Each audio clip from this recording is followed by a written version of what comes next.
Hi, welcome to week 8 of classroom assessment. Thank you for posting your responses to the vignettes in discussion 2 last week. And if you haven't had a chance to post your replies, please feel free to go in and do that sometime in the next couple of days.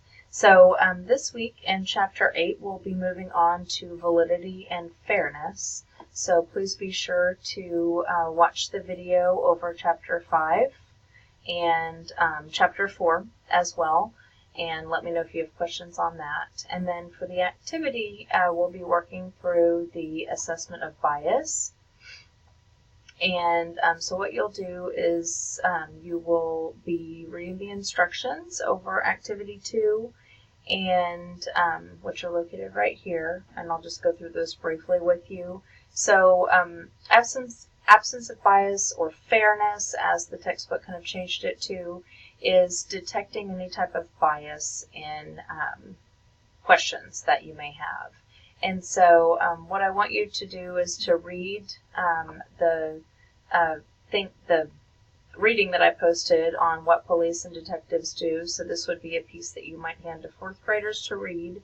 And at the end of that reading, it has an assessment. So read through it and read the questions, and then I want you to choose which questions you think may be biased.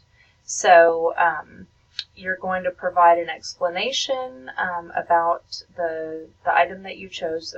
First of all, provide me with the item that you chose, and then explain why you think that item is biased, using support from the textbook, and relating it. Again, you don't have to use quotation marks, but you, in your own words, don't just say, I think it's biased because I think that this would be offensive, but actually provide me with evidence from the book about offensiveness or unfair penalization types of items. So I do have an example posted here for you, and then you can see the rubric as well. Okay, I'm sorry, there's not a rubric, but the point values are listed there in the instructions, so you can look to that. This is where you find the test and the reading, so you can look through that and look at the questions that are produced at the end that have lots of bias in them.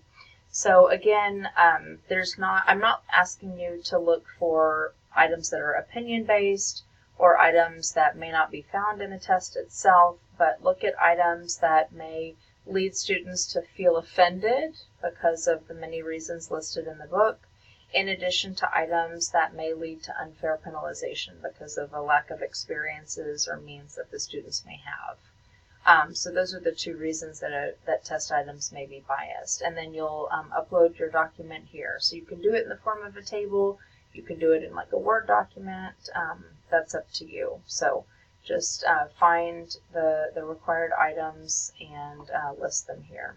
And so the assignment asks for you to find